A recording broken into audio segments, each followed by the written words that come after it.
Осымен 17-ші рет Павлодар ертіс өңірінің жоғарғы оқу орнының жастар арасындағы жарқын ойлар мен тамаша идеялардың тоғысқан орталығына айналып, бұл жерде Қазақстан, Ресей, Беларусь елдерінен келген жігерлі жастар бас қосуда. Олардың барлығы комиссия мүшелері алдында өз жобаларын ұсынды. Ішінен іріктеліп алынғандар да бар.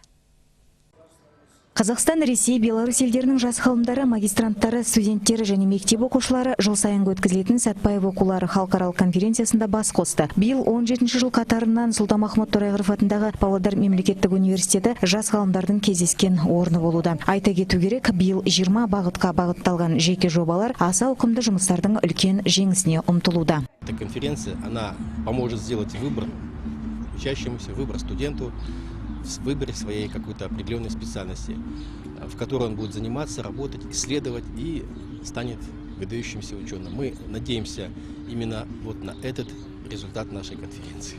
Конференцияның басты мақсаты оқушы қауымды оқу орнындағы ғылымға бейімдеу. Мысалы, Айдар болашақта әлеуеті зор үй жайында айран өндіру ісі жобасын ұсынған. Алдағы уақытта ол сүт өндіретін ірі зауыт ашқысы келетінін айтады.